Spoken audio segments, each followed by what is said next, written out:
The sound of expensive china shattering against marble floor echoed through the Manhattan penthouse kitchen like a gunshot.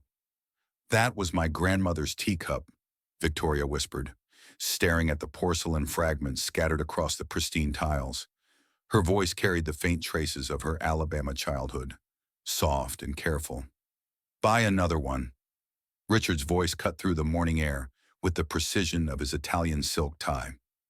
"We have a charity gala tonight. Wear the blue dress." Victoria knelt to collect the pieces, her hands trembling slightly. 22 years of marriage had taught her that arguing about grandmother's china would only make things worse. The coffee machine hummed its expensive tune, while 30 floors below, Manhattan traffic created its familiar symphony of ambition and motion.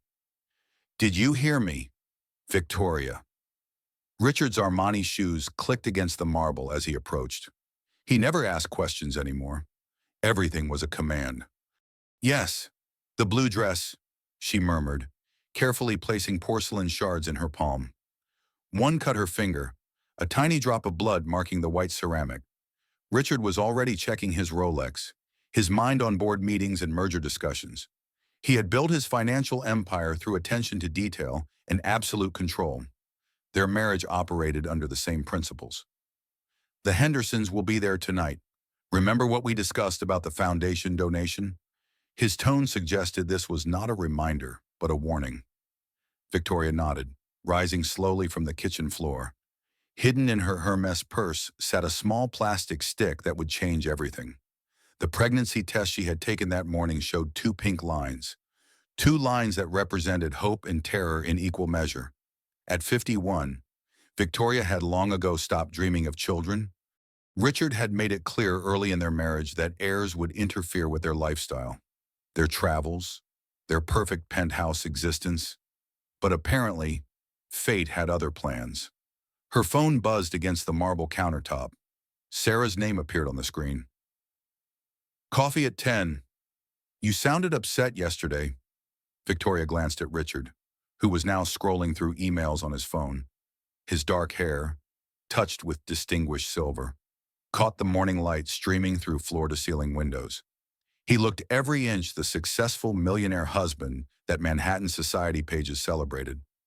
"I'll be out this morning," Victoria said quietly. Richard looked up sharply. "Where?" "Coffee with Sarah." His jaw tightened almost imperceptibly. "We discussed this. Victoria, you check with me before making plans. It's just coffee with my sister." "Your sister fills your head with nonsense." Richard's voice remained level, controlled. "Successful wives support their husbands. They don't run around the city gossiping." Victoria felt the familiar flutter of anxiety in her chest, the same feeling she got when she accidentally moved his scotch glass or forgot to record a charity check in his ledger, the same feeling that had been growing stronger over the past few years as Richard's control tightened like a silk noose around her carefully curated life. "Of course," she said finally. "I'll reschedule." But even as she spoke, her hand moved instinctively to her stomach. Something was different now. Someone else needed protecting. Richard's phone rang, and he stepped away to take the call, his voice immediately shifting to the warm, charming tone he reserved for business associates and society friends. Victoria watched him transform, remembering the man she had fallen in love with decades ago. The man who wrote her poetry and surprised her with weekend trips to Paris. That man felt like a stranger now. She typed a quick response to Sarah. "Coffee sounds perfect. 10 o'clock. Then she deleted the text and typed again. "Can't make it. Richard needs me here." Then she deleted that too. Finally, she simply typed, "See you at 10. Her finger hovered over the send button. 22 years of marriage, and she was afraid to have coffee with her own sister. When had that happened? When had she become this frightened woman who apologized for breathing? She pressed send.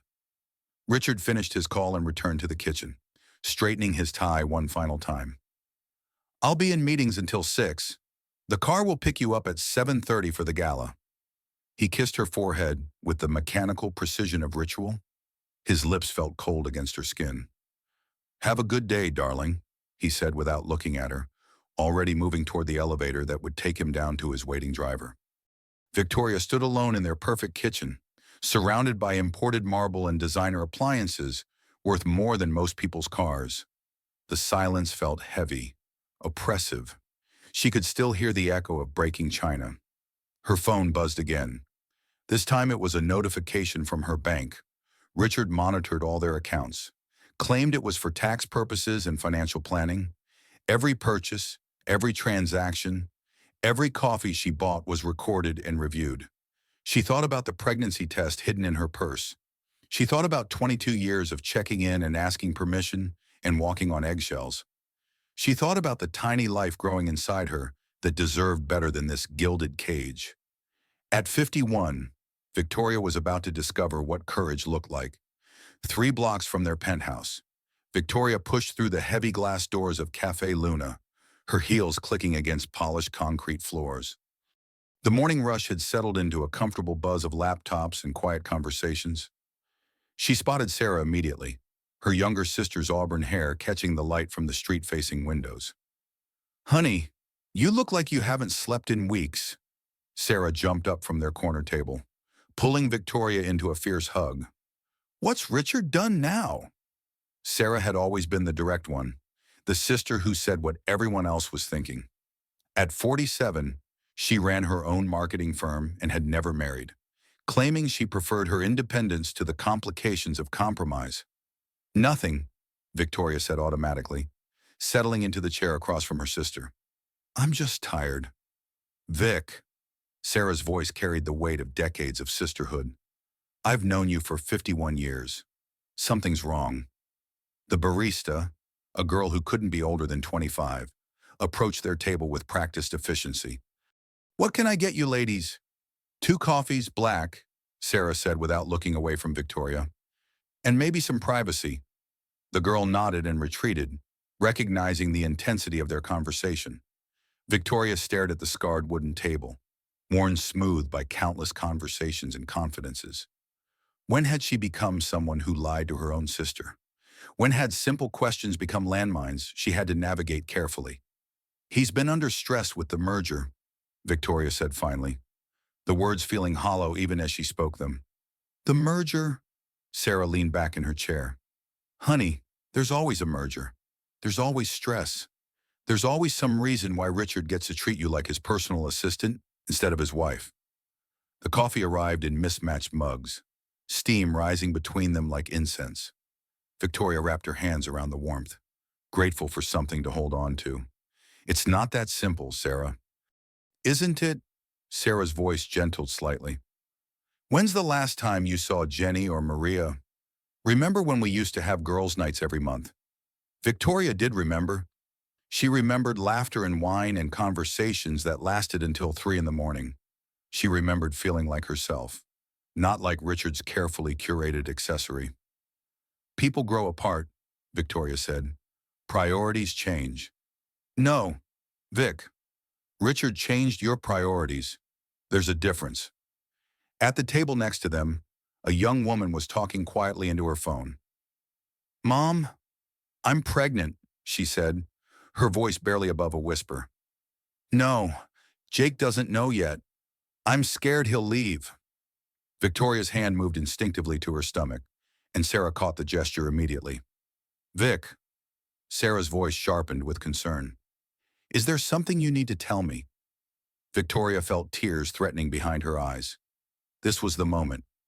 This was where she could tell someone, where she could share the secret that felt like it was burning a hole in her chest. But then her phone rang. Richard's name appeared on the screen, and Victoria felt her entire body tense. She glanced at the clock. It was 10:15. "Answer it," Sarah said quietly. "But put it on speaker." Victoria's hand shook as she accepted the call. "Where are you?" Richard's voice filled the space between them, cold and precise. "We discussed this. You don't leave without telling me." "I'm having coffee with Sarah," Victoria said, her voice barely steady. "I thought you were rescheduling." Victoria glanced at Sarah, who was staring at the phone with undisguised disgust. "We just decided to meet quickly," Victoria said. "I'll be home soon." "How soon?" Sarah leaned forward, speaking directly to the phone. Hi, Richard. She'll be home when we're finished talking. The silence on the other end of the line stretched like a taut wire. Victoria? Richard said finally, ignoring Sarah completely. I need you home in 30 minutes. The decorator's coming to discuss the guest room updates. Victoria frowned.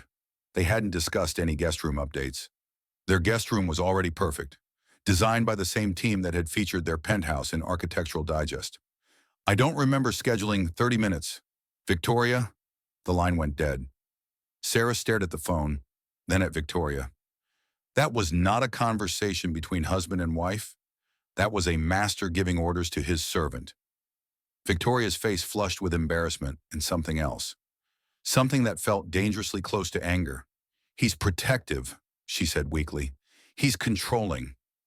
Sarah reached across the table and took Victoria's hands. Honey, when did you start needing permission to have coffee with your sister? Victoria pulled her hands away, fumbling in her purse for money to pay for coffee they'd barely touched. I should go. Vic, wait. Sarah grabbed her arm gently. Whatever it is you're not telling me, whatever's happening in that penthouse, you know I'm here. Right. You know you can tell me anything. Victoria paused at the cafe door, her hand on the cold metal handle.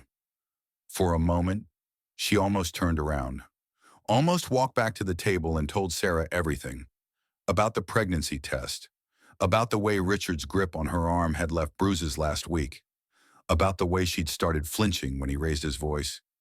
Instead, she pushed through the door and stepped back into the Manhattan morning, leaving her sister sitting alone with 2 cups of cooling coffee and a table full of unspoken truths.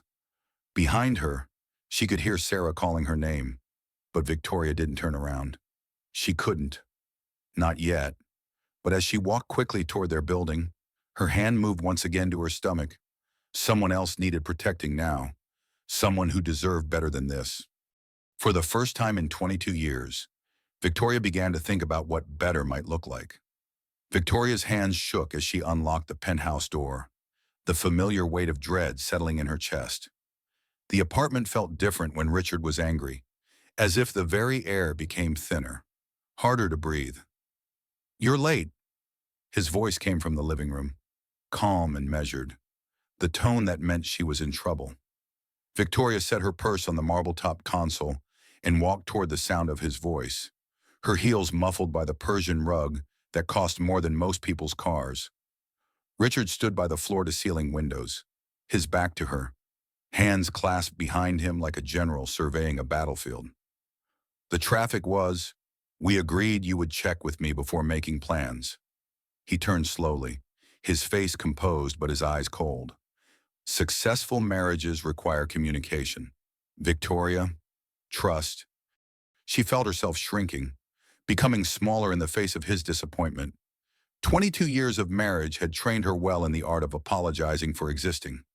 You're right. I should have called first. Yes, you should have. He moved closer, and she caught the scent of his expensive cologne, the same one he'd worn since their honeymoon in Tuscany. Your sister fills your head with nonsense. Successful wives support their husbands. They don't run around the city gossiping with people who've never understood what we've built together. Victoria thought about Sarah's face across the cafe table, the concern in her sister's eyes. Was that gossip, was caring about family somehow a betrayal of their marriage? We weren't gossiping, she said quietly. We were just talking. About what? The question hung in the air like a trap. Victoria felt the familiar flutter of panic. What had they talked about? Nothing specific. Nothing that should matter. But Richard had a way of making every conversation feel like an interrogation. Nothing important, just sister things. Sister things. He repeated the phrase with distaste. And what exactly are sister things? Victoria, she felt cornered, pressed against an invisible wall. Just catching up. Family stuff. I'm your family now. His voice hardened slightly. I've been your family for 22 years. Your sister is single, unsuccessful in relationships, and bitter about it. Is that the advice you want to take? Victoria felt something flicker inside her chest, a small flame of anger that surprised her with its intensity. Sarah isn't bitter. She's independent. The words slipped out before she could stop them, and she immediately regretted them. Richard's face changed, the mask of civilized control slipping just enough to reveal something darker underneath. Independent.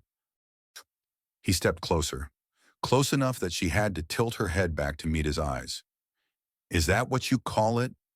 A 47-year-old woman who's never maintained a relationship longer than 6 months? Who works 60-hour weeks to avoid going home to an empty apartment? Victoria's back hit the wall beside the window. She hadn't realized she'd been backing away from him. She's successful, Victoria said, her voice barely above a whisper. She's alone.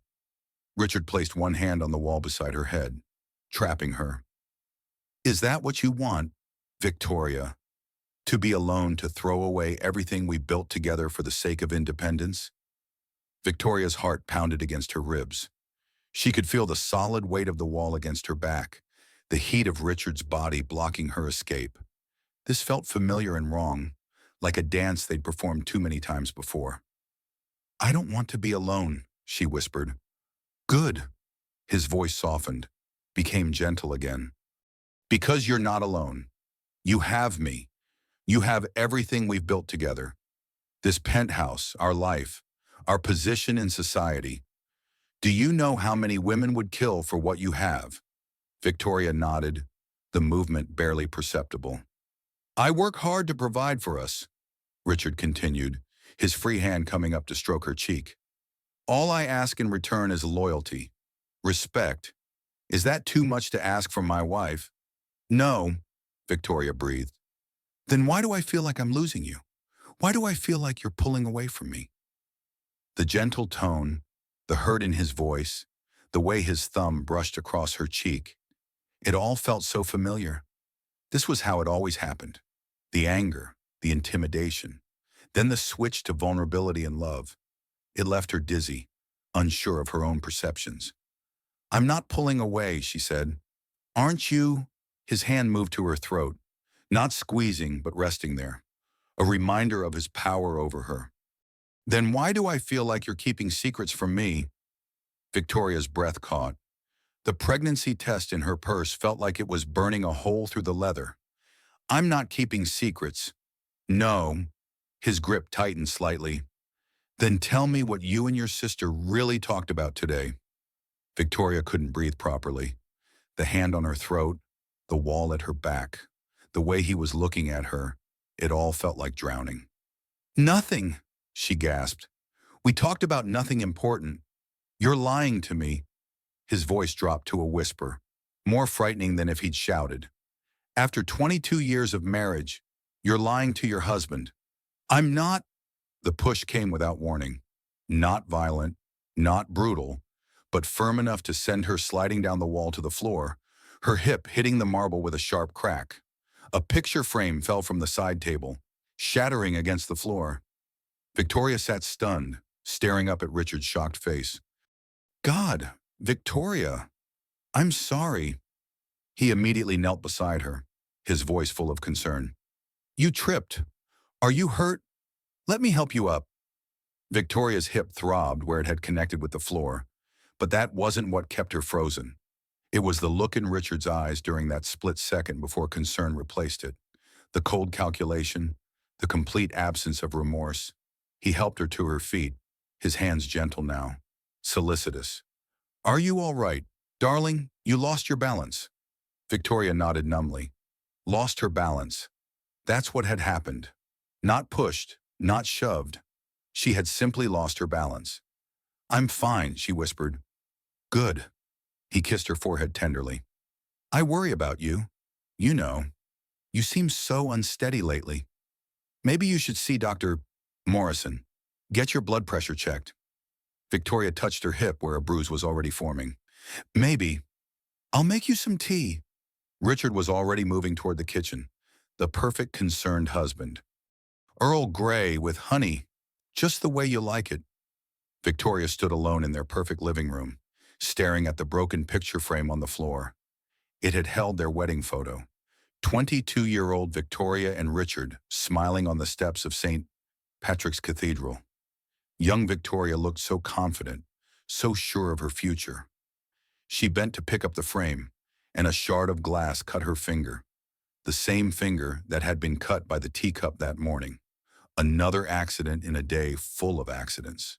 But as she watched her blood drop onto their wedding photo, Victoria thought about the tiny life growing inside her. A life that deserved better than accidents and careful explanations and walking on eggshells. For the first time in 22 years, Victoria began to wonder if she deserved better too. The next morning, while Richard attended his weekly board meeting downtown, Victoria sat in their home office, staring at the computer screen with shaking hands. The mahogany desk, imported from Richard's family estate in Connecticut, felt like a barrier between her and the truth she was desperately seeking. She had waited until she heard the elevator close behind him, until she was certain he was gone. Even then, she found herself glancing toward the door every few minutes, her heart jumping at every sound from the hallway outside their penthouse. Her search history told a story she barely recognized as her own: signs of emotional abuse, financial control in marriage, domestic violence statistics, narcissistic abuse recovery. Each link she clicked revealed another piece of the puzzle that was her life, another behavior that felt sickeningly familiar. Domestic violence affects 1 in 4 women, she read aloud, her voice barely above a whisper in the empty office.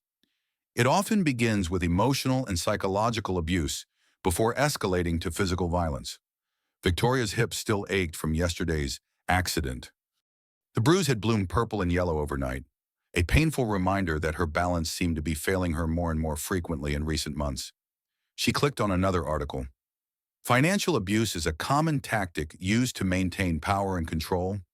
The abuser may monitor all purchases, control access to bank accounts, or prevent their partner from working.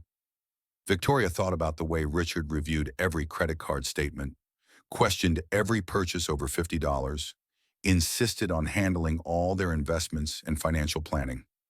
She had her own credit cards, of course, but Richard received copies of all the statements. For tax purposes, he always said.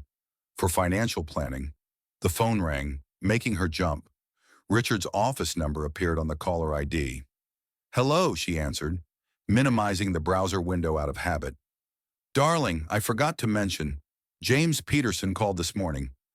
Apparently, there's some confusion about the Henderson donation from last night's gala. Can you pull the checkbook and confirm the amount we discussed?" Victoria frowned. She remembered writing the check clearly.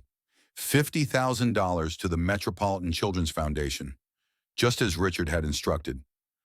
"I wrote it for $50,000, just like you said. Are you certain James seems to think we discussed 75? Victoria felt the familiar flutter of self-doubt. Had she written the wrong amount? Had she embarrassed Richard in front of his business associates? "I can double-check the ledger," she offered. "Please do. And Victoria, next time, confirm the amount with me before writing the check. These mistakes reflect poorly on both of us." After he hung up, Victoria sat staring at the phone. She knew she had written the correct amount. She remembered Richard's exact words: 50,000, not a penny more. The Hendersons need to know we're generous but not foolish. But doubt crept in anyway, the way it always did. Maybe she had misheard. Maybe her pregnancy hormones were affecting her memory. Maybe she really was becoming unreliable. She opened the browser again and continued reading. Gaslighting is a form of psychological manipulation where the abuser makes the victim question their own memory, perception, and sanity. Common tactics include denying events that occurred, minimizing the victim's feelings, and making them doubt their own recollections. Victoria's hands stilled on the keyboard. Gaslighting. She had heard the term before, but never applied it to her own life. Successful millionaire husbands didn't gaslight their wives. That happened to other women. Women who married the wrong men. Women who didn't have penthouses and charity galas and society page features. Didn't it? Her phone buzzed with a text from an unknown number. "Mrs. Whitman, this is Detective Rodriguez with the NYPD. We've received several noise complaints from your building regarding domestic disturbances. Please call when convenient to discuss. Victoria stared at the message, her blood turning to ice. Noise complaints. Domestic disturbances. Mrs. Chen from next door must have heard yesterday's argument, heard her cry out when she lost her balance. She deleted the message immediately, then sat staring at the blank screen. A police detective wanted to talk to her about domestic disturbances. The phrase felt foreign, like something that happened to other people in other places. But then she thought about the sound her body had made hitting the marble floor. The crash of the picture frame breaking. The way Richard's voice had risen before he pushed her. Had the neighbors heard all of that? Victoria quickly cleared her browser history and shut down the computer. She needed to think, needed to process what she was learning about her own life. But thinking required clarity, and clarity felt impossible when every certainty she had built her life upon was crumbling. She walked to the bathroom and locked the door behind her, pulling the pregnancy test from its hiding place behind extra towels. Two pink lines, clear and undeniable. A tiny life that would be born into this world of uncertainty and careful navigation. Victoria placed her hand on her still flat stomach and made a promise she wasn't sure she could keep. "I will protect you," she whispered. "Whatever it takes. I will keep you safe." But first, she had to figure out how to keep herself safe, and that meant acknowledging a truth that felt like swallowing glass her millionaire husband. The man she had loved for 22 years, the man who provided her with everything money could buy, was also the man she was beginning to fear. The realization should have felt devastating. Instead, it felt like the first honest thought she'd had in years. 2 days later, Victoria met her college roommate Jenny for lunch in Brooklyn, deliberately choosing a restaurant far from Manhattan's social circles where Richard's business associates might spot them. Jenny had suggested the place, a small Italian bistro in Park Slope that felt worlds away from the marble and crystal of Victoria's penthouse life. "Vic, I've been worried about you for years." Jenny's voice carried the directness that had made her a successful litigation attorney and Victoria's closest friend during their college years at Columbia. "You disappeared from all our lives." Victoria shifted uncomfortably in the red vinyl booth, acutely aware of how out of place she looked in her Chanel suit among the casual neighborhood diners. When had she started dressing like Richard's vision of a perfect wife instead of herself?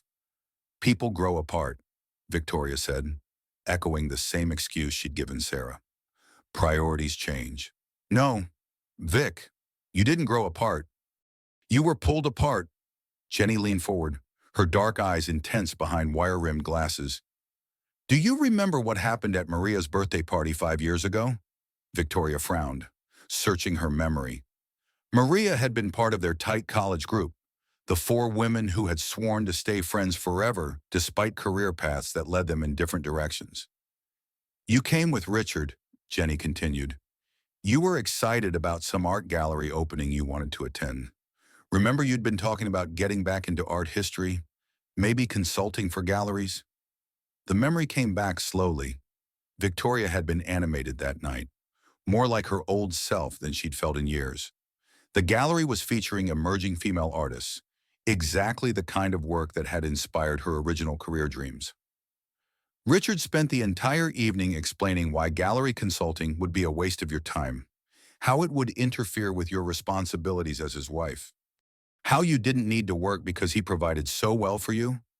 Victoria remembered Richard's arm around her waist, his voice warm and reasonable as he explained to their friends why Victoria's career dreams were unnecessary indulgences. "By the end of the night, you were apologizing for even mentioning it," Jenny said quietly. "And that was the last time any of us saw the real Victoria Whitman. After that, you started declining invitations. You stopped returning calls. You became Richard's perfect accessory." The waitress brought their salads, but Victoria barely noticed. She was remembering other conversations, other dreams that had been gently but firmly redirected towards supporting Richard's vision of their life together. "I chose to focus on our marriage," Victoria said, but the words felt hollow. "Did you choose Vic, or were you convinced that choosing anything else would be selfish?" Victoria stared at her untouched Caesar salad, remembering the woman she used to be. The art history major who spent hours in museums, who could discuss Renaissance techniques and contemporary installations with equal passion. The woman who had planned to run her own gallery someday. When had that woman disappeared? There's something else, Jenny said gently. Maria tried to call you last month. Your number had been disconnected. She reached out to mutual friends, trying to find you. It was like you'd vanished. Victoria felt a chill run down her spine. That's impossible. I have the same number.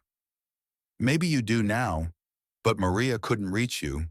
And when she finally found your address and sent a letter, it was returned as undeliverable. Victoria's mind raced. Richard handled all their mail, sorted through everything before she saw it. How many letters had she never received? How many attempts at connection had been quietly eliminated? Jenny, can I ask you something? Victoria's voice was barely above a whisper. If someone wanted to isolate their spouse from friends and family, how would they do it? Jenny's expression shifted from concern to something closer to alarm. Vic, are you asking as a hypothetical question? Victoria couldn't meet her friend's eyes. Just curious. Isolation is one of the primary tools of emotional abuse, Jenny said carefully, her legal training evident in her precise word choice. The abuser systematically cuts off the victim's support network. They might intercept communications, create conflicts between the victim and their loved ones, or gradually convince the victim that their friends and family don't understand their relationship. Victoria felt sick. Every technique Jenny described felt sickeningly familiar. They might also monitor the victim's activities, Jenny continued, control their finances, their transportation, their access to information, make them dependent on the abuser for everything. But what if the person being isolated is living a privileged life? Victoria asked. What if they have everything they could want materially? Abuse isn't about money, Vic.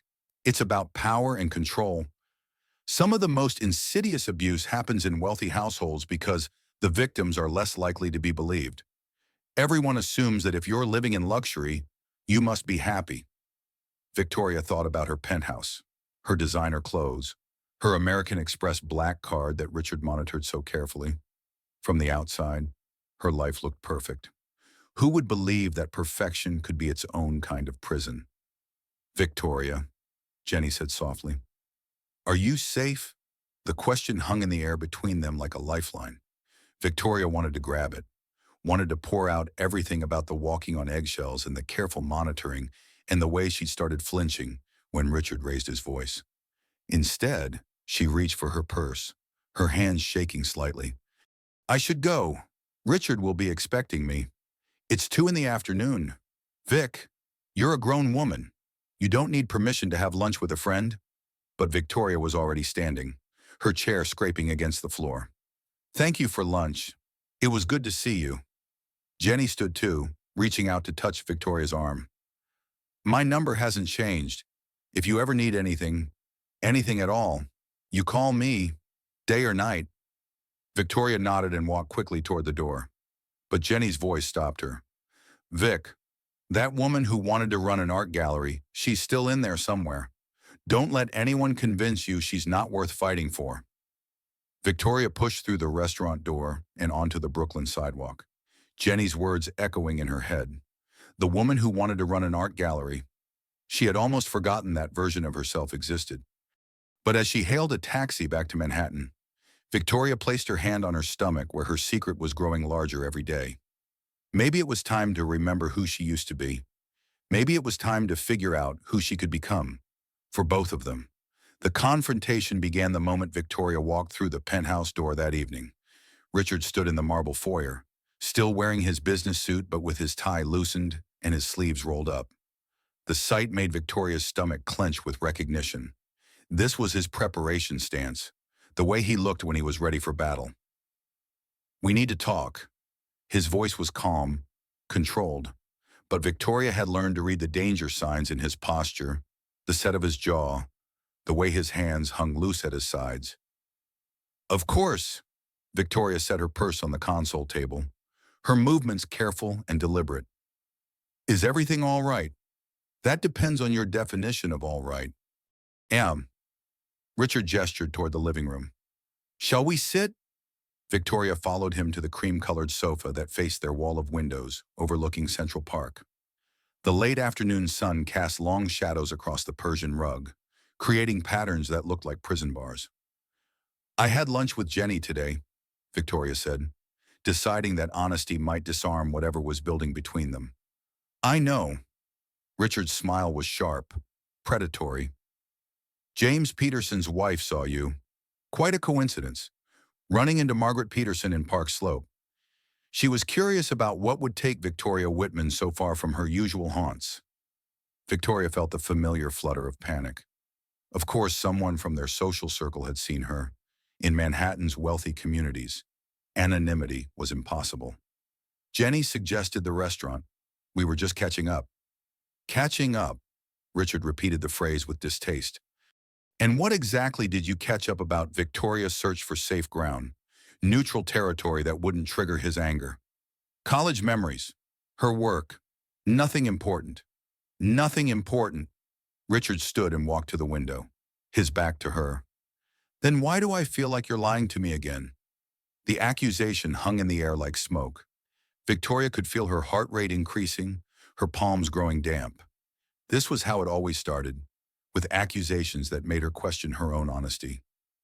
I'm not lying, Richard. Aren't you? He turned back to face her, and Victoria saw something in his expression that made her blood run cold. Then perhaps you can explain why Jennifer Morrison, attorney at law, called our home this afternoon asking about your well-being. Victoria's world tilted sideways. Jenny had called the house directly, had spoken to Richard. She was worried about you. Victoria, apparently, you seemed distressed during lunch, upset about something in your marriage. I never said anything about our marriage. No. Then why would she feel compelled to offer you legal advice? Why would she suggest that you might need... Richard paused dramatically. Professional help. Victoria felt trapped, caught between her husband's escalating anger and her friend's attempt to help. Everything she said would be used against her, twisted into evidence of betrayal or deception. Jenny's a lawyer. She offers legal advice to everyone. Does she? Richard moved closer, circling around the coffee table like a predator stalking prey. Because her message was quite specific. She wanted you to know that you have options, that there are resources available for women in difficult situations. Victoria's breath caught. Jenny had called to offer help, to let her know she wasn't alone. But instead of providing comfort, the gesture had exposed Victoria to Richard's full fury. I think there's been a misunderstanding, Victoria said carefully. Have there been misunderstandings, Victoria? Because I'm starting to think our entire marriage has been based on misunderstandings. Richard's voice was rising now, the controlled facade cracking. I work 70-hour weeks to provide you with a lifestyle most women only dream of. I give you everything money can buy. And in return, you gossip about our private life with lawyers who think you need rescuing. I didn't gossip about anything.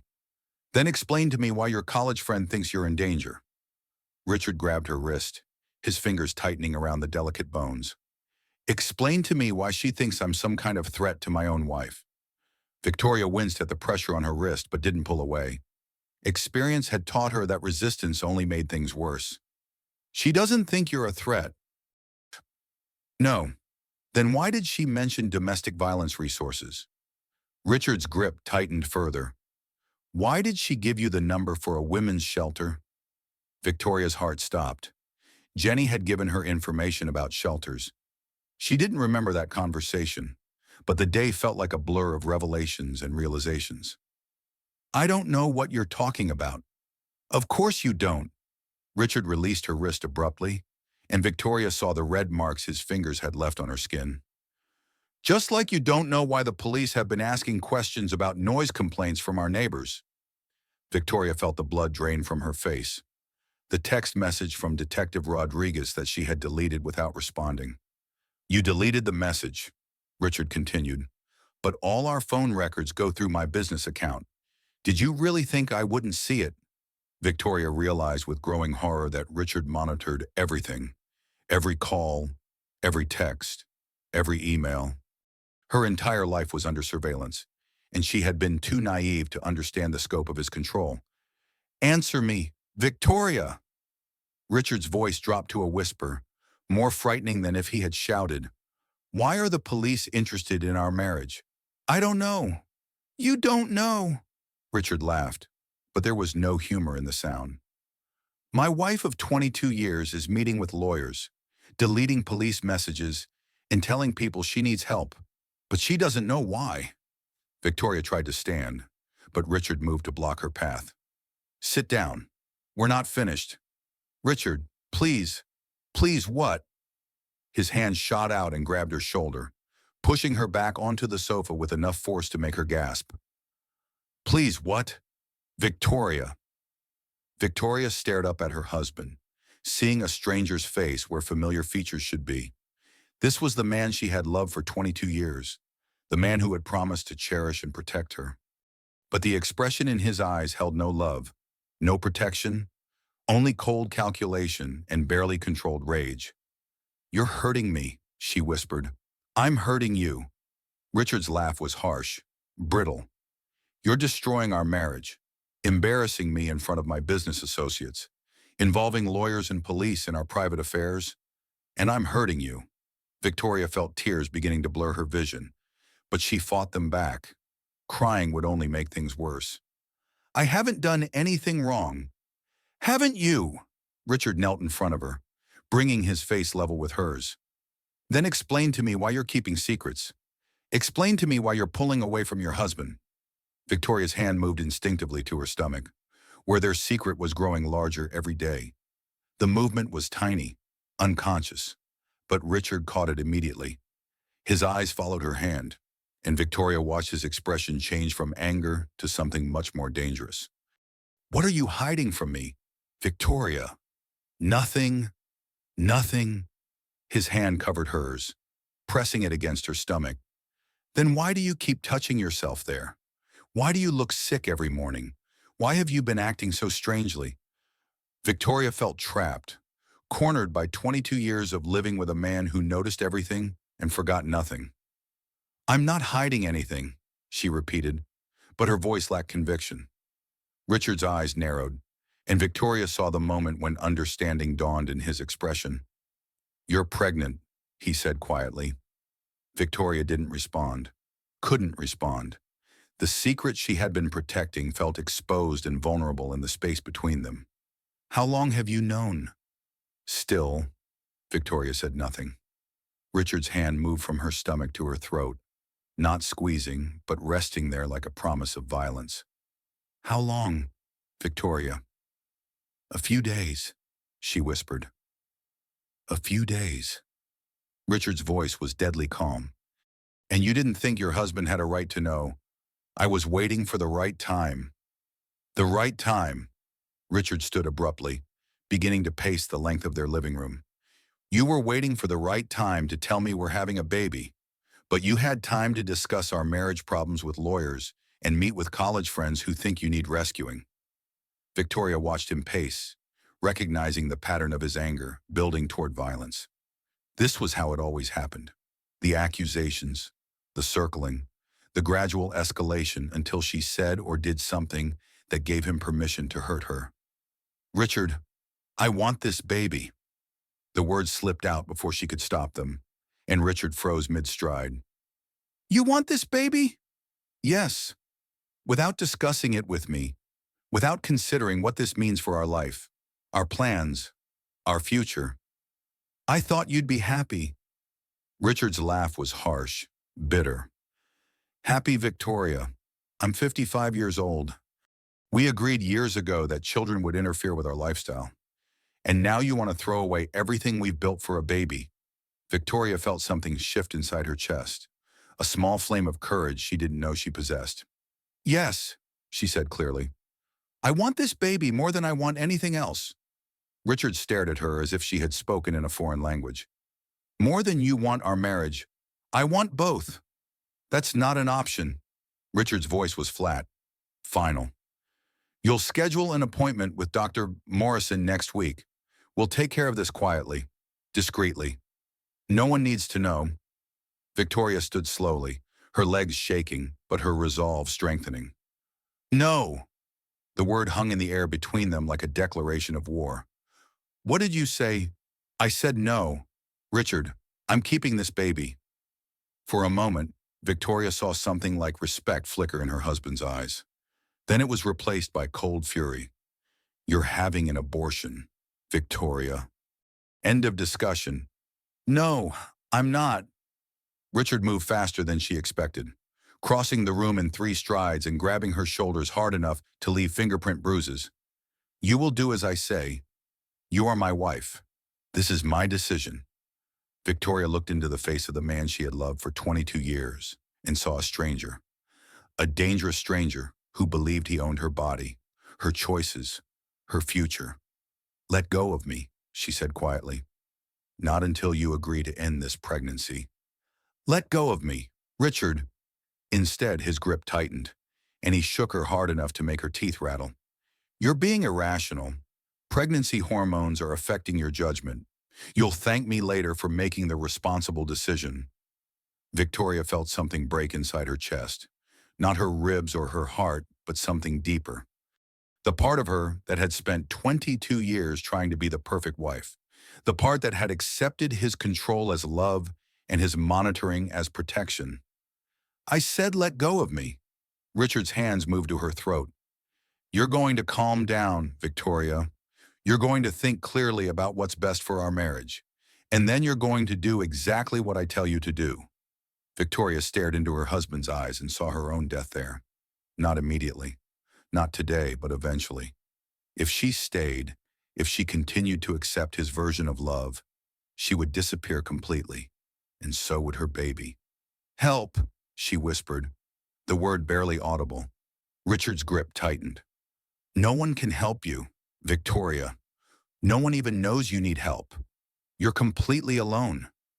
But he was wrong. Jenny knew. Sarah knew. Even the neighbors knew something was wrong. Victoria took a deep breath and screamed. The sound that came from her throat was primal, desperate, the cry of a woman fighting for her life and her child's life. It echoed off the marble floors and high ceilings, bounced off the windows overlooking Central Park, filled every corner of their perfect penthouse with the sound of breaking. Richard released her immediately, stepping back in shock.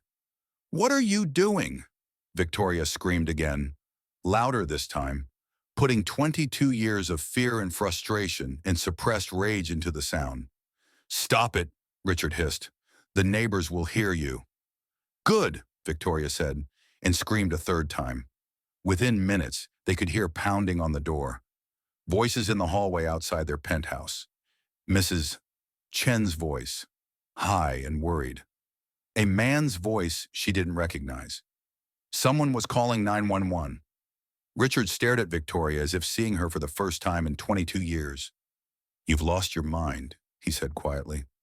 No, Victoria replied, her voice hoarse from screaming but steady with newfound certainty. I've found it. The pounding on the door grew louder, and Victoria could hear official voices now, police officers, responding to domestic disturbance calls. Richard straightened his tie and smoothed his hair, preparing to charm the authorities just as he had charmed everyone else in their life. But Victoria was done being charmed, done being controlled, done being afraid.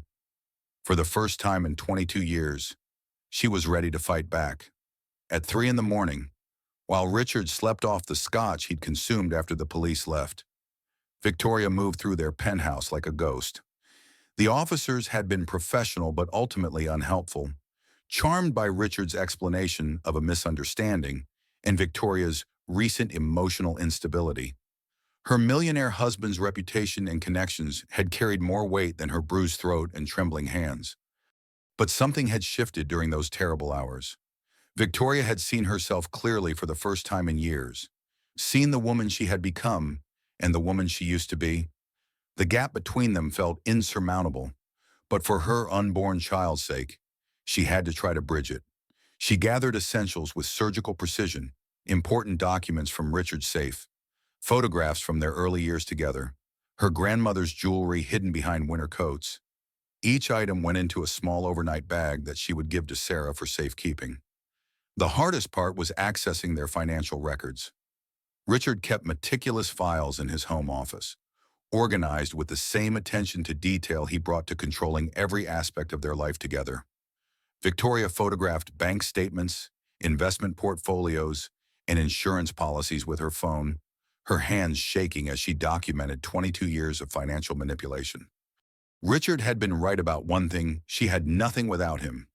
Their penthouse, their cars, their bank accounts, even her credit cards were all in his name or under his control. She had been financially erased so gradually, so systematically, that she hadn't noticed it happening until it was complete. But Jenny had been right too. She did have options. Victoria slipped out of the penthouse at 4 in the morning, taking the service elevator to avoid the doorman who knew Richard's schedule and would report her departure. The pre-dawn streets of Manhattan felt foreign and dangerous, but also liberating. When was the last time she had been outside alone? Without Richard's knowledge or permission, Sarah's apartment in the village was a 40-minute walk from the penthouse, and Victoria used every step to prepare herself for the conversation that would change everything. Her sister had always been the brave one, the one who chose independence over security. Now Victoria needed to learn that kind of courage. Jesus. Vic, what time is it? Sarah opened her apartment door wearing an old Columbia sweatshirt and mismatched socks, her hair sticking up at odd angles. Then she saw Victoria's face and immediately pulled her inside. What happened? Did he hurt you? Victoria sank onto Sarah's worn leather couch, the bag of evidence clutched in her lap like a lifeline. I need help, she said simply. Sarah sat beside her, taking Victoria's hands in hers. Tell me everything. And Victoria did. 22 years of marriage spilled out in a flood of confessions and realizations. The gradual isolation from friends and family. The financial control disguised as protection. The way Richard's love had slowly transformed into ownership. His care into surveillance. He knows I'm pregnant, Victoria said finally. He wants me to have an abortion. Sarah's face went through a series of expressions: shock, rage, protectiveness, and finally, determination. What do you want to do? I want to keep my baby, Victoria said without hesitation. And I want to get away from Richard before he destroys us both. Sarah squeezed her hands. Then that's what we'll do. But Vic, leaving an abusive marriage isn't simple, especially when there's this much money involved. Richard has resources, connections, lawyers. We need to be smart about this. Victoria nodded. She had spent hours researching online, learning about restraining orders and safe houses, and the complex legal process of escaping a marriage to a powerful man. I need to document everything, Victoria said. Build a case that shows the pattern of abuse. Do you have evidence? Victoria pulled out her phone, showing Sarah the photographs she had taken of financial documents, the screenshots of Richard's controlling text messages, the audio recordings she had made of their final confrontation. It's a start, Sarah said, but we need professional help. I'm calling Amanda Morrison, Jenny's friend, the attorney. She specializes in high-asset divorces involving domestic abuse. If anyone can help you navigate this, it's Amanda. While Sarah made coffee and phone calls, Victoria sat in the pre-dawn quiet of her sister's apartment and felt something she hadn't experienced in years: hope.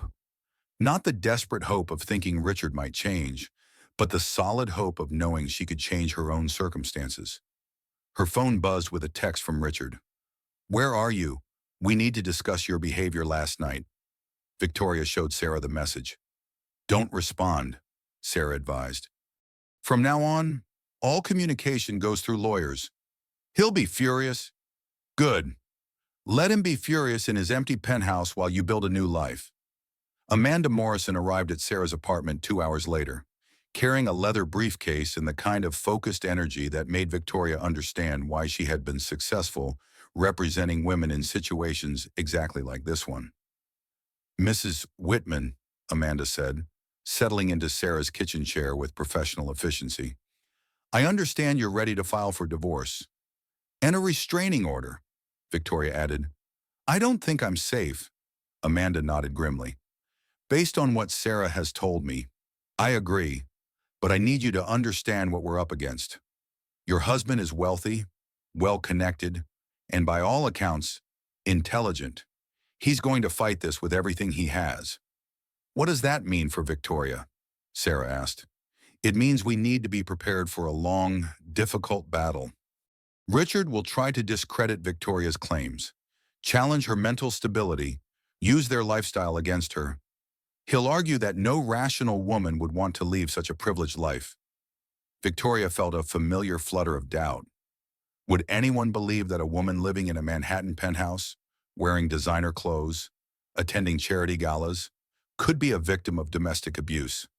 But, Amanda continued, Victoria has something many of my clients don't have: extensive financial documentation and clear evidence of controlling behavior.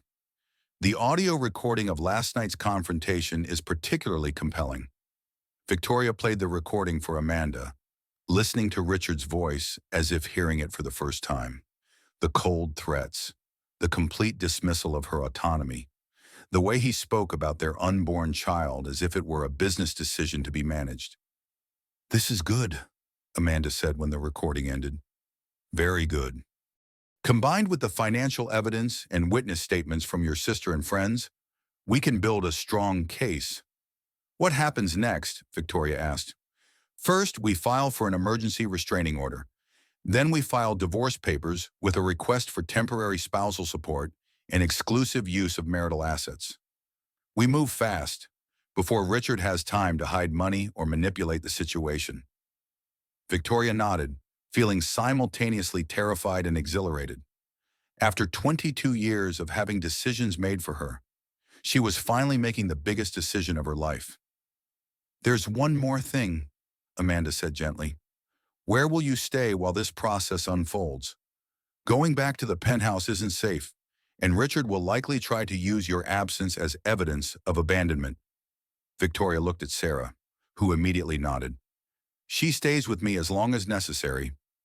"Actually," Amanda said, "I'd recommend a women's shelter, at least initially.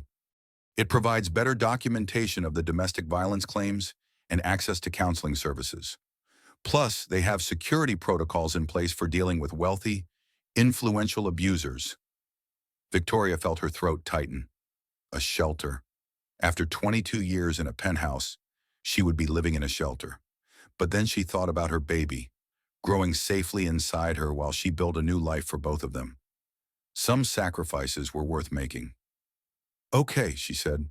"When do we start?" Amanda smiled, and Victoria saw steel beneath the professional warmth. "We start now. By this afternoon, Richard Whitman is going to discover that his perfect wife has filed for divorce, and by this evening, he's going to learn that trying to control a woman's body and choices has legal consequences." Victoria placed her hand on her stomach, feeling the first flutter of movement from the life growing inside her. "I'm ready," she said, and for the first time in 22 years, she meant it completely. Richard discovered Victoria's absence at 6 in the morning when he reached across their king-size bed and found only cold sheets. His first emotion wasn't concern but irritation, the familiar frustration of a schedule disrupted by his wife's increasingly erratic behavior. "Victoria," his voice echoed through the empty penthouse, bouncing off marble surfaces and designer furnishings that suddenly felt like a museum display rather than a home. He found her note on the kitchen counter, propped against the coffee machine like a business memo. The handwriting was Victoria's careful script, but the words felt foreign, impossible. "Richard, I have filed for divorce and a restraining order. Please do not attempt to contact me. All communication should go through my attorney, Amanda Morrison." Richard read the note 3 times before the words penetrated his shock. Divorce, restraining order. Attorney, his perfect wife, his carefully curated partner, had somehow transformed overnight into an adversary. He immediately called Victoria's phone, but it went straight to voicemail. He called again, then again, each rejected call adding fuel to the rage building in his chest. 22 years of marriage, and she had left him a note like he was some stranger she was firing from a job. His phone rang, and he grabbed it eagerly, expecting Victoria's tearful apology. Instead, it was his business attorney, Marcus Fleming, calling at 6:30 in the morning with news that made Richard's blood run cold. "Richard, I'm at the courthouse. Someone filed emergency paperwork against you last night. Restraining order, divorce petition, request for temporary spousal support, and exclusive use of marital assets." Richard sank into his leather desk chair, staring out at Central Park where early morning joggers were beginning their daily routines. Normal people living normal lives while his world crumbled around him. That's impossible. Victoria would never. The attorney is Amanda Morrison. She specializes in high-asset domestic violence cases. Domestic violence. The phrase hit Richard like a physical blow. Victoria was claiming domestic violence. His pampered wife, who had never wanted for anything in her privileged life, was now painting him as some kind of monster. "This is insane. Marcus, Victoria's having some kind of breakdown. Pregnancy hormones. Maybe a mental health crisis. She needs help, not lawyers." "Richard, I need to ask you directly, have there been any incidents between you and Victoria that could be construed as threatening or violent?" Richard thought about the previous night, Victoria's hysterical screaming, the way he'd had to restrain her for her own good. The police had understood completely, had seen through her emotional manipulation to the truth of the situation. Nothing that any reasonable person would call violence. She's been acting erratically, making wild accusations, involving herself with people who are filling her head with feminist nonsense about abuse and independence. The petition includes an audio recording. "Richard, from last night's argument." Richard's mouth went dry. He remembered Victoria's phone on the coffee table, but he hadn't thought she wouldn't have. "What kind of recording?" "I haven't heard it yet, but the description mentions threats against the pregnancy and statements about controlling her choices." Richard closed his eyes, remembering his exact words from the night before. Taken out of context, without the background of Victoria's irrational behavior and his legitimate concerns about their future, those words might sound, "It's a setup. Marcus, she's been planning this with her sister and those lawyer friends of theirs. They've coached her on how to make me look bad. That may be so, but we need to take this seriously. The judge granted the emergency restraining order, which means you can't contact Victoria directly or go within 500 feet of her. The temporary asset freeze means you can't move any money without court approval." Richard stood up abruptly, knocking over his coffee cup. Hot liquid spread across his mahogany desk, soaking into papers and photographs. But he barely noticed. She can't do this. She can't just walk away from 22 years of marriage and steal half of everything I've built. Actually, Richard, she can. And based on the documentation she's provided, she has a strong case. Richard spent the next hour pacing his penthouse, calling everyone in his network who might help him understand how his perfect life had suddenly imploded. His business partners were supportive, but cautious, aware that domestic violence allegations could damage their own reputations. His country club friends offered sympathy but also subtle distance, the kind of social self-preservation that Richard understood intellectually, but felt like betrayal emotionally. By noon, the process server arrived at his office downtown. Richard Whitman. The young man looked nervous, clearly aware he was serving papers to one of Manhattan's most successful investment managers. "Yes. You're ordered to appear in court Thursday morning for a hearing regarding the restraining order. You're also served with divorce papers and a motion for temporary spousal support." Richard accepted the papers with hands that shook slightly. The official language, the court stamps, the legal weight of Victoria's accusations, it all felt surreal, like something happening to someone else. But it was happening to him, his wife of 22 years. The woman he had protected and provided for and loved in his own way was destroying him in the most public, humiliating way possible. That afternoon, Richard violated the restraining order. He didn't think of it that way. Of course, in his mind, he was simply going to Sarah's apartment to have a rational conversation with his pregnant wife, to explain that she was making a terrible mistake, that pregnancy hormones were affecting her judgment, that their marriage was worth fighting for. The doorman at Sarah's building recognized him immediately. Richard had been there before, for birthday parties and family gatherings back when Victoria still maintained relationships with people he hadn't approved of. "Good afternoon, Mr. Whitman. Are you here to see Miss Hartford?" "Yes, please call up and let them know I'm here." Richard waited in the marble lobby, mentally rehearsing the conversation he would have with Victoria. He would be calm, reasonable, understanding. He would acknowledge that they had been going through a difficult period, but emphasize that all marriages face challenges. He would remind her of their wedding vows, their shared history, the life they had built together. When the elevator arrived, however, it wasn't Victoria who stepped out, but two police officers. Richard Whitman. The older officer, a sergeant with graying hair and tired eyes, looked at Richard with professional wariness. "Yes, I'm here to see my wife." "Sir, you're in violation of a restraining order. We need you to come with us." Richard felt the world tilt sideways. Around them, other residents of the building had stopped to stare, watching Manhattan's successful millionaire being arrested in their lobby. "This is a misunderstanding. I just want to talk to Victoria, to work this out between us." "Sir, turn around and place your hands behind your back." The handcuffs were cold against Richard's wrists, a shocking reminder that his wealth and connections couldn't protect him from the consequences of his actions. As the officers led him toward their patrol car, Richard caught a glimpse of Victoria watching from Sarah's window, her face pale but resolute. He tried to call out to her, to make her understand that this was all a terrible mistake, but the police car door slammed shut, cutting off his words and his freedom. For the first time in 22 years of marriage, Richard was forced to acknowledge that Victoria had made a choice he couldn't control, couldn't manipulate, couldn't change. And as the patrol car pulled away from Sarah's building, Richard realized that his perfect wife had become the most dangerous kind of adversary, a woman with nothing left to lose. 6 weeks later, Victoria stood in an empty apartment overlooking Central Park, sunlight streaming through windows that were hers alone.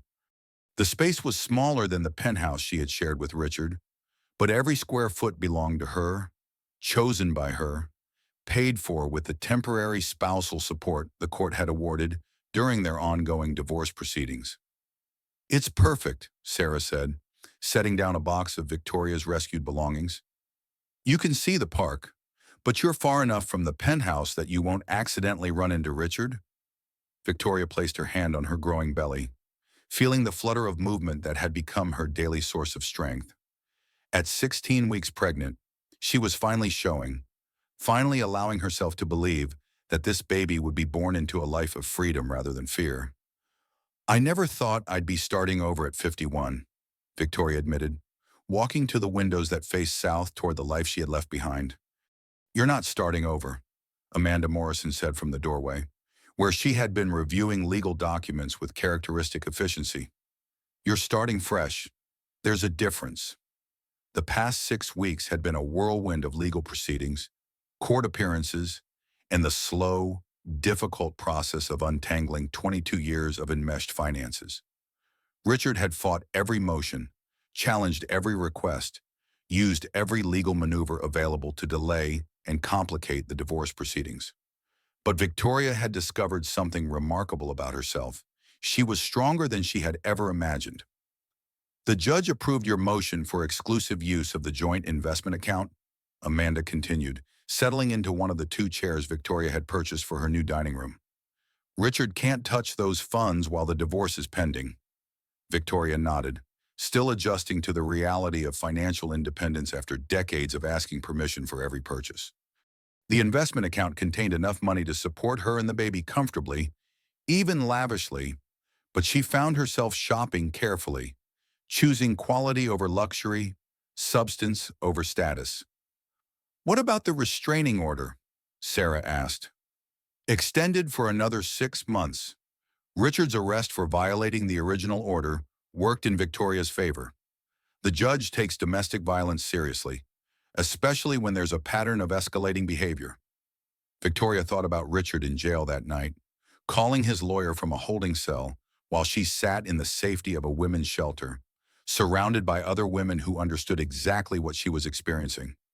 The contrast had been stark, powerful, and oddly liberating. "I never thanked you properly," Victoria said to Amanda, "for believing me, for taking the case, for treating me like someone worth saving." Amanda's expression softened slightly. "Victoria, I've been doing this for 15 years. I've seen women from every background, every economic level, every social circle. Abuse doesn't discriminate based on zip code or bank balance. You deserve protection just like every other woman who finds the courage to ask for help."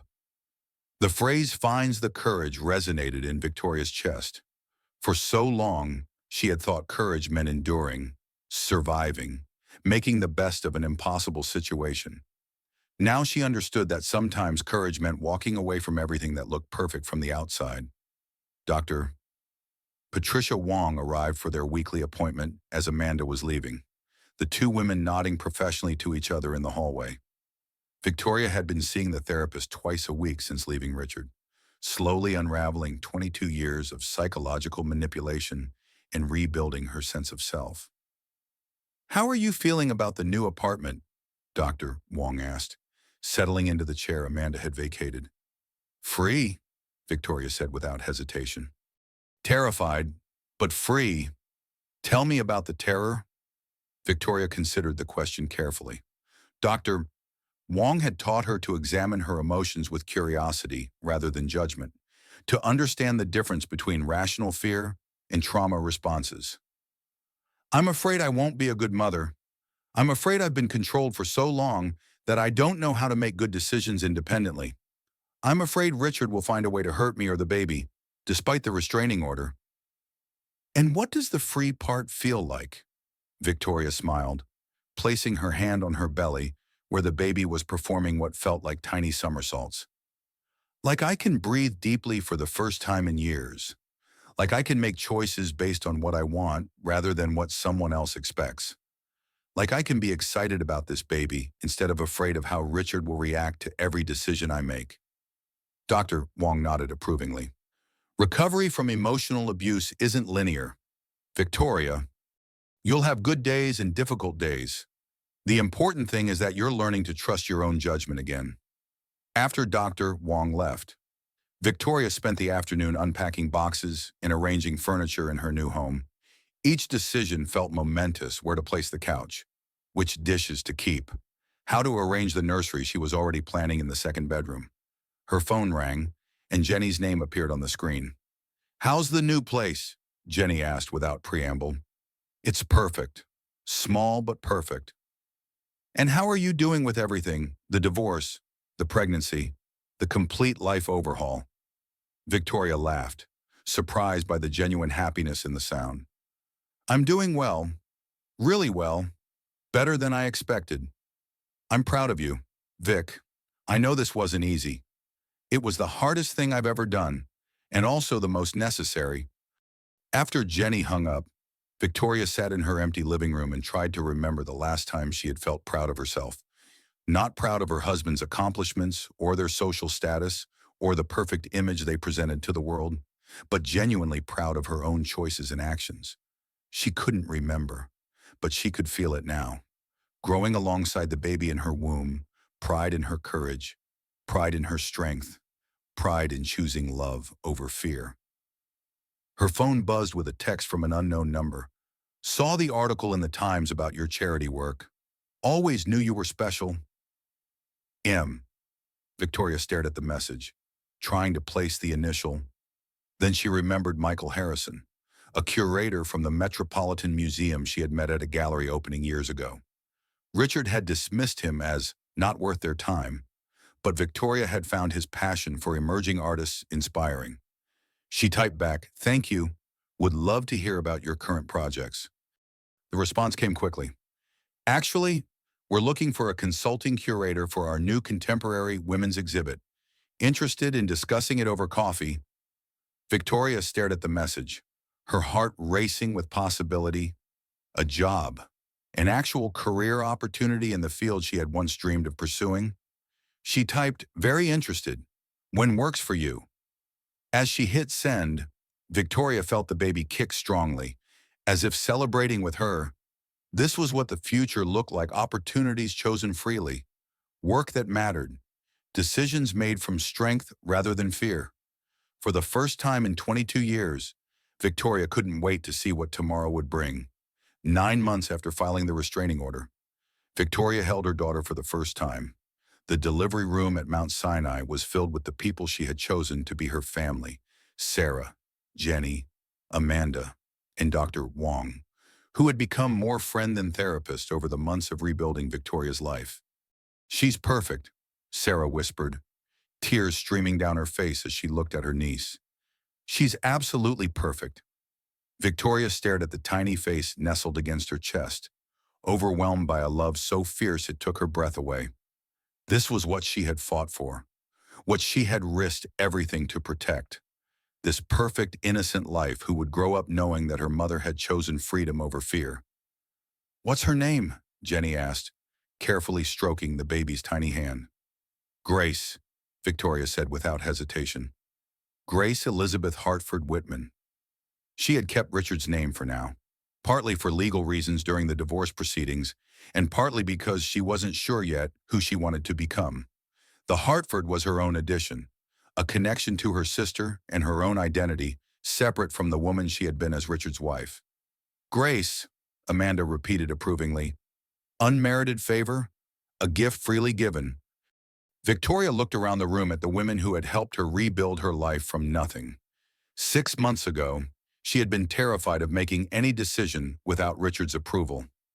Now she was holding her daughter, living in her own apartment, and preparing to start a new career as a consulting curator at the Metropolitan Museum. The divorce had been finalized 2 weeks earlier, with Victoria receiving a substantial settlement that would ensure financial security for herself and Grace. Richard had fought until the end, trying to minimize the amount and challenge Victoria's claims of abuse, but the evidence had been overwhelming.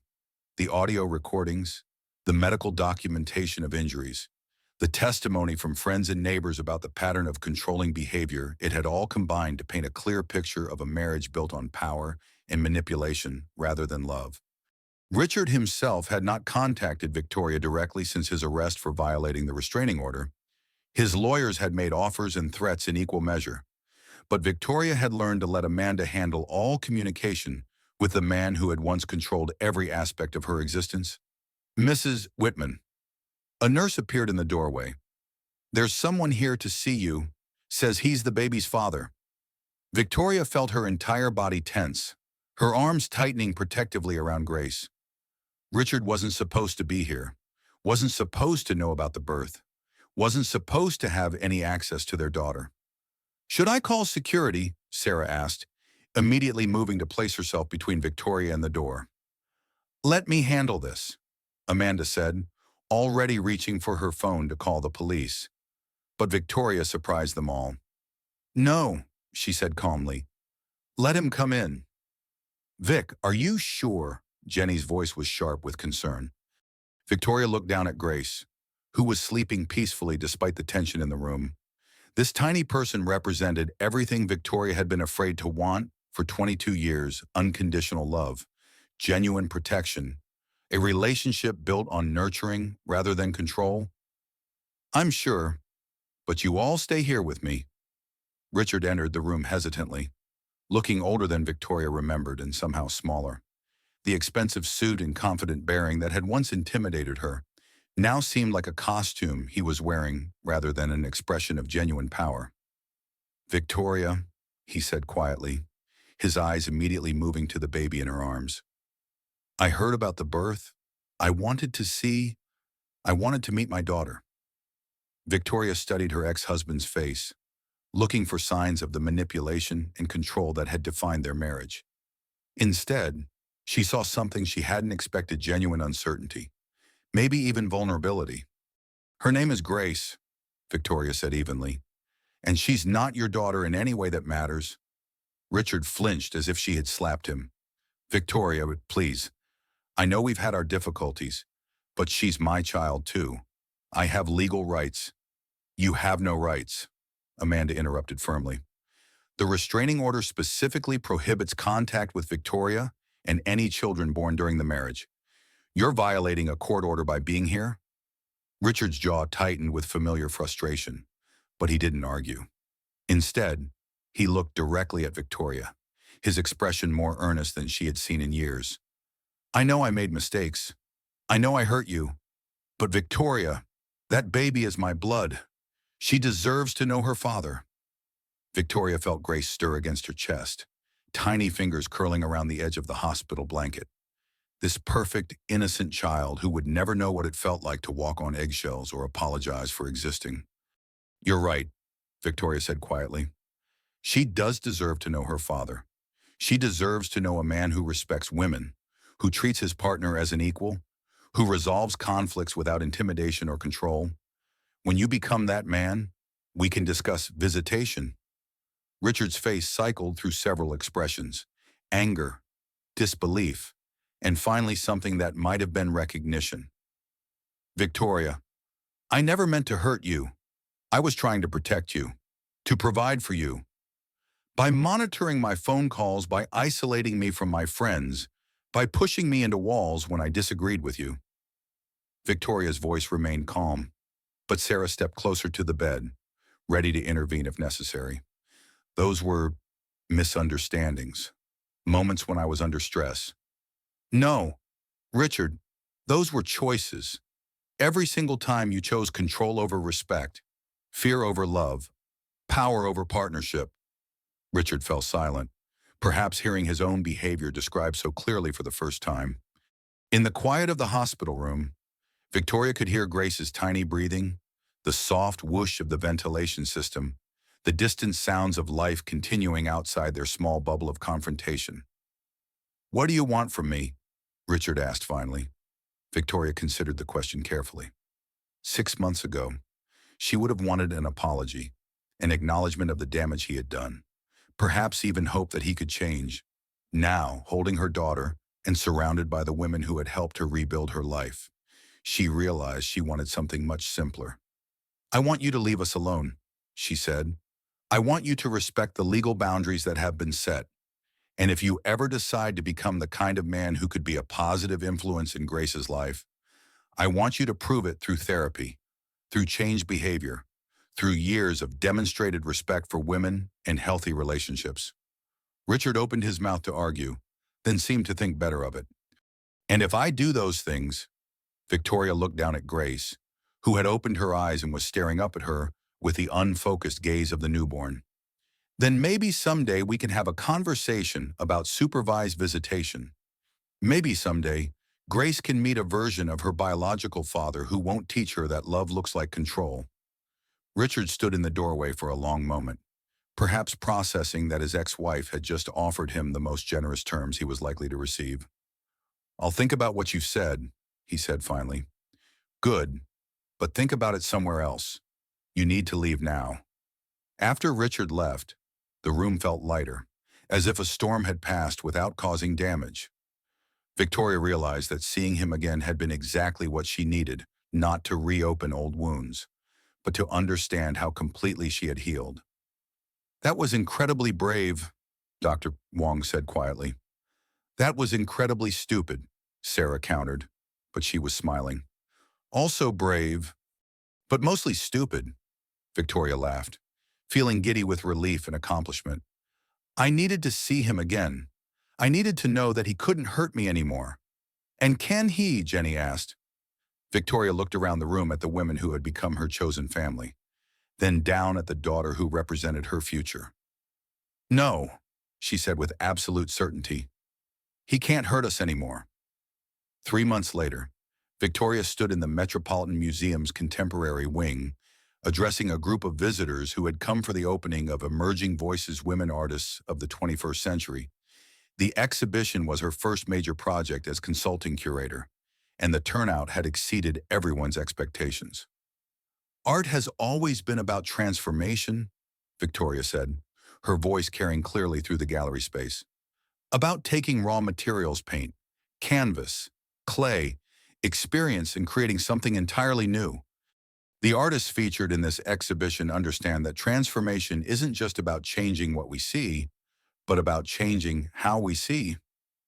In the audience, she spotted familiar faces, Sarah holding Grace, who was gurgling happily at the colorful paintings on the walls, Jenny nodding approvingly from the back of the room, Amanda checking her phone but smiling, Dr.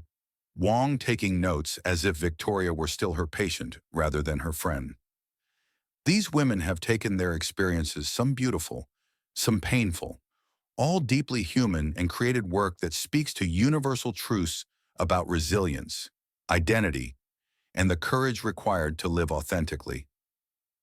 Victoria paused, looking at a painting by Maria Santos, a young artist who had fled domestic violence and channeled her trauma into stunning abstract works that seemed to pulse with both pain and hope. Recovery isn't about forgetting the past or pretending it didn't happen. It's about integrating those experiences into something larger, something that serves not just ourselves but others who might be walking similar paths. After the formal presentation, Victoria mingled with museum donors and art critics, discussing acquisition strategies and upcoming exhibitions with the confidence of someone who had found her professional calling. The conversation flowed naturally, her passion for the work evident in every gesture and word. Victoria. A familiar voice made her turn. Michael Harrison, the curator who had first suggested she apply for the consulting position, approached with a warm smile. Congratulations. This exhibition is extraordinary. Thank you. I couldn't have done it without your support. Actually, I wanted to discuss something with you. The board has approved funding for a permanent position, Chief Curator of Contemporary Women's Art. If you're interested, the job is yours. Victoria felt Grace kicking Sarah's arms across the room, as if celebrating with her mother. A permanent position, a real career, financial independence that came from her own skills and passion rather than a divorce settlement. I'm very interested, Victoria said. Excellent. We can discuss details next week, but I can tell you the salary will be substantial. More than enough to support you and Grace comfortably. Victoria smiled, thinking about the penthouse she had once shared with Richard, the designer clothes and expensive jewelry that had felt like beautiful shackles. This new life wouldn't include marble countertops or Italian leather furniture, but it would include something far more valuable, the freedom to make choices based on her own values and dreams. As the evening wound down, Victoria found herself standing in front of her favorite piece in the exhibition, a sculpture by an artist named Elena Rodriguez called Breaking Free. The bronze figure was a woman in mid-leap, her arms outstretched, her face turned toward an unseen horizon. The base of the sculpture was cracked and broken, but the figure herself was soaring. It reminds me of you, Sarah said, appearing beside Victoria with Grace in her arms. Does it? The courage to jump without knowing exactly where you'll land. Victoria took Grace from her sister, inhaling the sweet scent of baby shampoo and possibility. Her daughter would grow up knowing that women could be strong, independent, capable of creating their own security and happiness. She would never learn to make herself smaller to accommodate someone else's need for control. What are you thinking about? Sarah asked. Victoria considered the question, looking around the gallery at the art that surrounded them. The people who had come to celebrate creativity and transformation, the life she had built from the wreckage of her marriage. I'm thinking about the woman I used to be, Victoria said. The one who wanted to run an art gallery but convinced herself it wasn't practical. The one who had dreams but learned to call them selfish. And I'm grateful she was brave enough to save us, Victoria said, kissing Grace's forehead.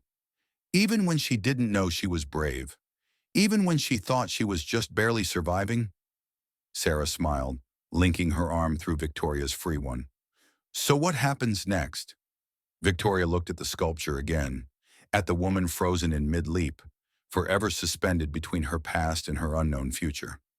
Next, we keep flying, Victoria said. We keep creating something beautiful from everything we've survived. Outside the museum, Manhattan glittered with evening lights. Millions of people pursuing their own dreams and facing their own challenges. Somewhere in that vast city, Richard was living his life, hopefully learning to be the kind of man who could contribute positively to the world rather than controlling it.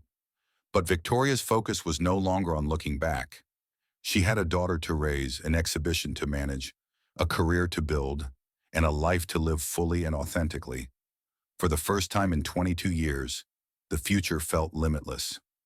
As they walked toward the museum exit, Grace began to fuss, and Victoria automatically began the gentle bouncing motion that she had learned calmed her daughter. The movement reminded her of the sculpture A Woman in Motion, a woman choosing her own direction, a woman who had learned that sometimes love means having the courage to leave. Grace, Victoria whispered to her daughter, someday I'll tell you about the grandmother you'll never meet, about the teacups that broke on marble floors, about the woman your mama used to be before she remembered who she really was. Grace gurgled in response, her tiny hand wrapping around Victoria's finger with surprising strength. But tonight, Victoria continued, tonight we're just going home to our apartment where every choice is ours to make. Every dream is ours to pursue, and every day is ours to live freely. The New York evening wrapped around them like a promise as they stepped onto Fifth Avenue. 3 generations of Hartford women heading home to the life they had chosen, the life they had fought for, the life they would continue to build together. Behind them, the Metropolitan Museum stood solid and enduring, housing centuries of human creativity and transformation. Tomorrow, Victoria would return to work she loved, surrounded by art that reminded her daily that beauty could emerge from even the most difficult circumstances. But tonight, she was simply a mother carrying her daughter through the city they both called home, no longer running from anything, but moving toward everything that awaited them in their beautifully uncertain future.